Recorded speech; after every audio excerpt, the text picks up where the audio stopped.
In today's video, I'm going to teach you how to export Webflow code for free. Start by opening the Webflow website in your browser. Once you're on the dashboard, move your cursor over your project card. When the project options appear, click Open in Webflow. Give the designer a moment to load completely. Wait until the canvas finishes rendering and you can clearly see the visual editor with your template homepage displayed in the center of the screen. Now go to the top right corner of the designer and click Publish. A drop-down panel will open. In that panel, find the checkbox next to your Webflow staging domain. Tick that checkbox so the staging domain is selected. Then click Publish to selected domains. Wait a few seconds for the publish process to finish. You're looking for the green message that says Publish Successful. Once that appears, look for the arrow beside the link in the same panel and click it. This opens the live version of your site in a new browser tab. Let that published site load fully. Next, open a new tab in Chrome and go to the Save All Resources Chrome extension page.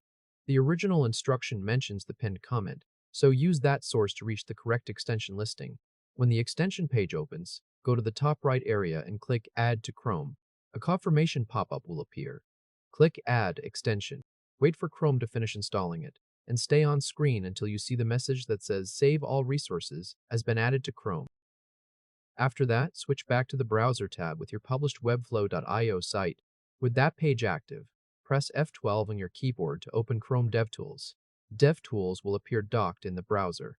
In the top tab bar inside DevTools, look for a tab named ResourcesSaver.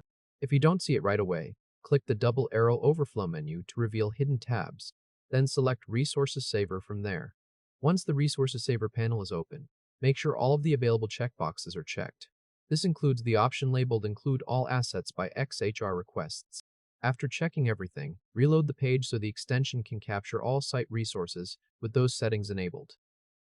When the page finishes reloading, return to the ResourcesSaver panel and click Save All Resources. Chrome will begin preparing the download. When the browser shows the download prompt, confirm it. The site files will then be saved into your Downloads folder, usually as a zip file or a downloaded folder depending on your browser settings and system behavior. Now open your Downloads folder using Finder if you're on Mac, or File Explorer if you're on Windows. Find the item that was just downloaded. If it came down as a zip file, extract it. On Windows, right-click the zip and choose Extract All.